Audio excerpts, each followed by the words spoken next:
Helping hands. The night was inky black, the new moon casting barely a sliver of light as Tom and Jake drove down the desolate back road. The beams from the car's headlights cut through the darkness, illuminating the narrow stretch of pavement that wound its way through the dense forest. Shadows danced between the trees, playing tricks on their eyes. Jake gripped the steering wheel tightly, his knuckles turning white.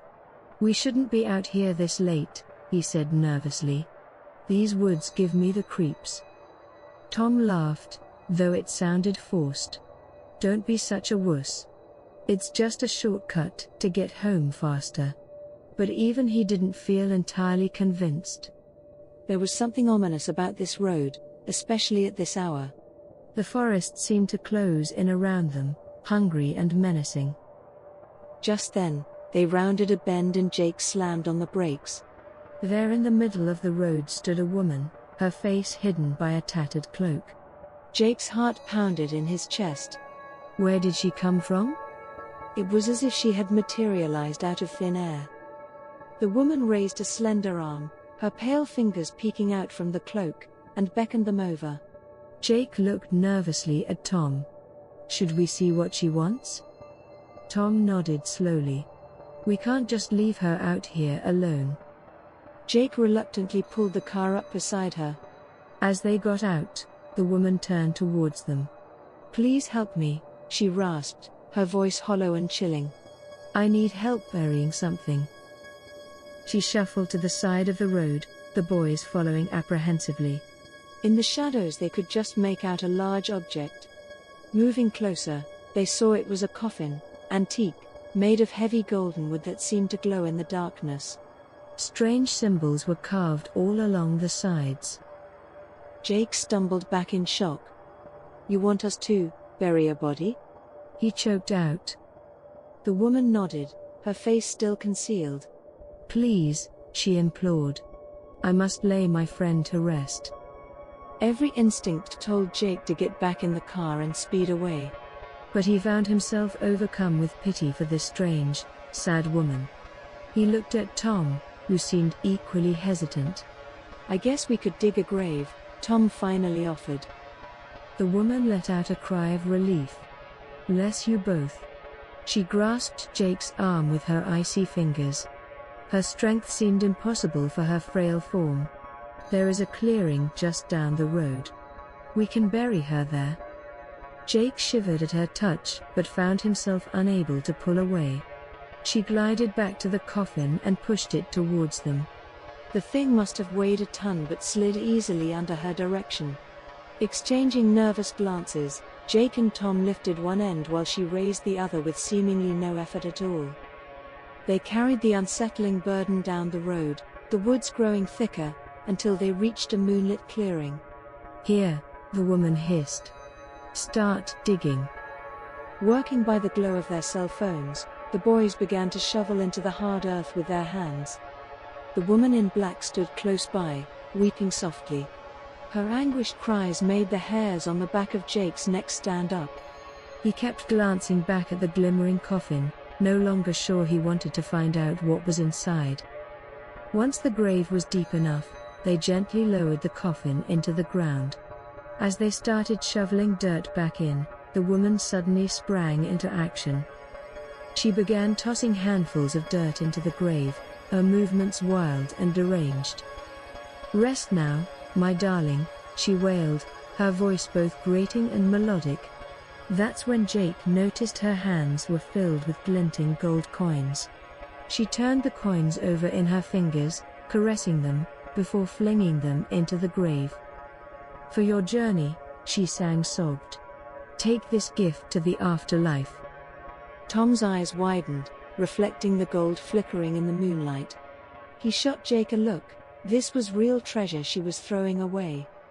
Jake put a hand on Tom's arm, sensing his friend's greed rising. They finished filling the grave in tense silence as the woman continued to chant and weep over the buried coffin.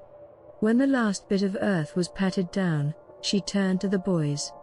"You have done well," she said, her tone sending chills down Jake's spine. He held out two gnarled hands, spilling over with coins. Please, take these as payment. Tom eagerly grabbed his share. The gold was heavy and real. Jake shook his head. We should go now, he said quietly. But the woman seized his wrist, her grip ice-cold and iron-like. Do not look back, she commanded, her eyes flashing from the depths of her hood. Walk only forward and speak of this to no one. Jake wrested his arm free and staggered back, his breath quickening into panicked gasps. He grabbed Tom and they ran, stumbling over roots and brush, not daring to look behind them. When they reached the car, Jake collapsed against it, his heart slamming in his chest. Tom stood beside him, turning the gold coins over in his hands. We have to go back, Tom finally said. There could be more. Jake looked at him in disbelief. Are you crazy? We can't go back there. Tom's eyes gleamed with greed. Why not? You saw how much gold she threw in the grave. There has to be at least $500,000 worth. Jake grabbed Tom by the shoulders, terror and adrenaline coursing through his veins. Tom, listen to me. We can't go back there. That woman, that place, it wasn't natural. Please, if you've ever listened to me before, listen to me now. We need to get out of here. Tom wrenched himself free, his face contorted in wild excitement. I'm going back with or without you, he spat. You can't stop me. He jumped in the driver's seat before Jake could react. Tires squealing, he sped off down the road, leaving Jake stranded. Tom, stop, Jake yelled desperately. But the taillights disappeared, swallowed by the night. Jake sank to his knees, shaking uncontrollably. What had they done? What evil had they unleashed? He knew with dreadful certainty that the grave they dug was not meant for any ordinary dead. And the wretched woman, she was no grieving relative. He had to stop Tom before he reached that clearing. Stumbling to his feet, Jake started running, branches whipping his face and roots threatening to trip him. His breath came in ragged sobs, but he pushed on through the pain. Tom's life depended on it. Up ahead, through the trees, the glow of headlights cut through the night. Jake put on a burst of speed even as his lungs screamed for air. He couldn't be too late. Finally he burst from the woods, and there was the car, idling by the grave. No sign of Tom or the woman. Tom, Jake cried hoarsely. He ran to the grave's edge. It had been disturbed, loose dirt strewn everywhere. Claw marks scarred the earth, trailing off, towards the woods. With rising panic, Jake followed the terrible gouges. The trail ended at the base of a massive oak. Gasping Tom lay there, face deathly pale, clutching his blood-soaked neck. Jake dropped down next to him. What happened? He choked out. But he knew. In the shadows, two eyes flashed red. Jake froze. A woman's voice echoed from the darkness. He didn't listen. Jake's blood turned to ice. He grappled Tom's limp body into his arms. As he staggered towards the car, dragging his friend's dead weight, the woods came alive around him. Shadows darted between trees, circling them. Tom moaned, his eyelids fluttering. Jake heaved him into the passenger seat and jumped behind the wheel. He stomped the gas pedal but the car only spun, tires unable to find purchase in the loose dirt. The shadows crept closer, long talon-like fingers, glowing eyes and flashing teeth. Jake frantically tried the ignition again. The car sputtered then roared to life. He floored it, fishtailing as they shot forward.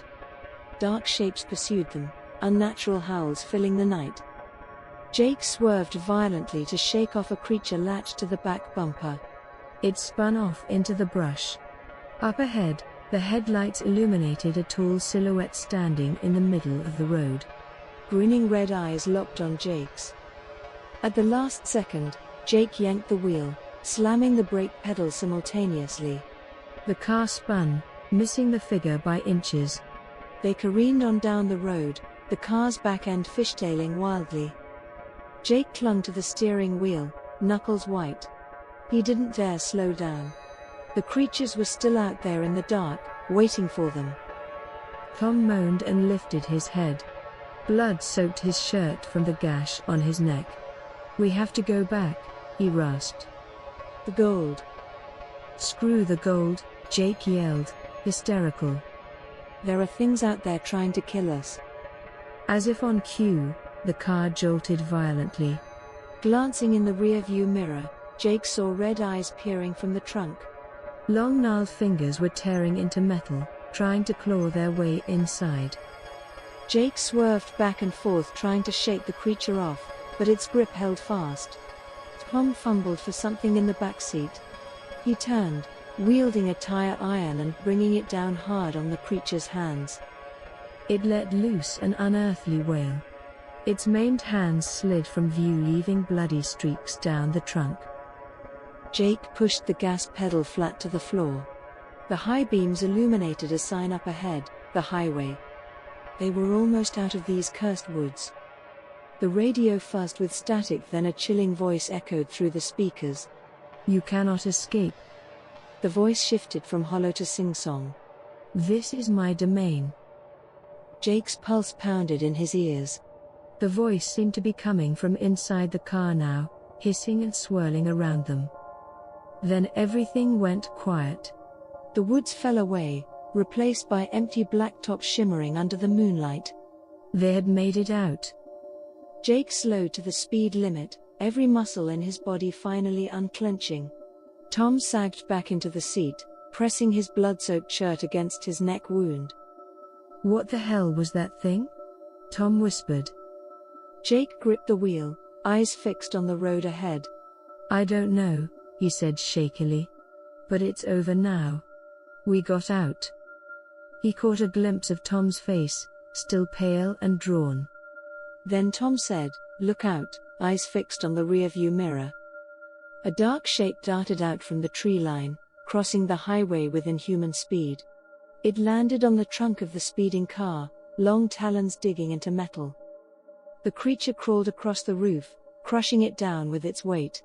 Red eyes gleamed in the window over Tom's seat. Tom screamed as gnarled fingers punched through glass and grabbed him by the head, dragging him through the shattered window. "No," Jake yelled, swerving hard. Tom thrashed and kicked as the creature reeled him out. Jake hit the brakes, tires smoking. He leapt from the car, scanning frantically. He spotted Tom prone on the road, the creature hunched over him. Jake ran at them, waving his arms and yelling. The thing turned to him, blood smeared across its grinning mouth. Empty red eyes stared Jake down. Then it screeched, an ear-piercing sound that drove Jake to his knees. The creature towered over him, fleshless claws reaching. Suddenly a horn blared. Headlights washed over them as a semi-truck came barreling down the highway. At the last second, the creature flung itself from the truck's path. The wind from the passing truck nearly knocked Jake over. When he looked up, the creature was gone. He scrambled to Tom's motionless body. His friend's neck was ripped open, face drained of color. Jake shook with choked sobs. It was too late.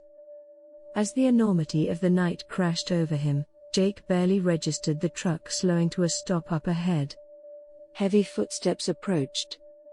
A grizzled old trucker stood over them, taking in the scene with widening eyes. "You boys all right?" "What in blazes happened?" Jake looked up at him with dazed, haunted eyes. "You wouldn't believe me if I told you." He glanced back once more at the inky woods, silent now. But he could still feel an evil presence there, lurking in the shadows, waiting for its next victims.